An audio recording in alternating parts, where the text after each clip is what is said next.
आहे. जरी सत्तेच्या विरोधात असलो तरी आम्ही सत्तेच्या विरोधात आम्ही टिकणारी माणसं आहोत, पण आम्ही सत्तेच्या विरोधात लढा देणारी माणसं आहोत. म्हणून आपण कुठेतरी सत्तेचा विचार न करता सत्तेच्या विरोधाच्या बाजूचा विचार करावा. कारण विचार करत असताना मी जर सांगितलं की उमेदवार हा हुशार असला पाहिजे, निवडून देत आपण ज्या माणसाला देतो त्या माणसाला योजनाची माहिती असली पाहिजे, तरच तो त्या ठिकाणी सत्तेमधून काहीतरी सांगू शकतो. म्हणून मी तुम्हाला विनंती करतो, कारण आता शेतकऱ्याचं माणिकराव तुम्ही पाहिलं कसं झाले, पावसाळा कसा झाला, पावसाळ्यात काय शेतकऱ्याची कसं झाली, सोयाबीनचे काय भाव येतं, कापसाचे काय भाव येतं, हळदीचं काय झाले.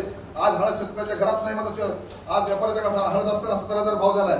जवळपर्यंत शेतकऱ्याच्या घरात हळद होती का 10,000 भाव ठेवला होता. सोयाबीनचे भाव आज काय येतं, कापसाचे भाव आज काय येतं, हे सरकारला दिसत नाही का? सरकारच्या काळात या सरकारमध्ये जी मंडळी बसली त्या सरकारच्या मंडळीला दिसत नाही का की शेतकऱ्याला आज काय संकट आलंय. सगळं सोयाबीन गेलं, कापूस गेला, पूर्ण आज हळदीवर भयानक अटॅक आला आहे. मग एवढं जर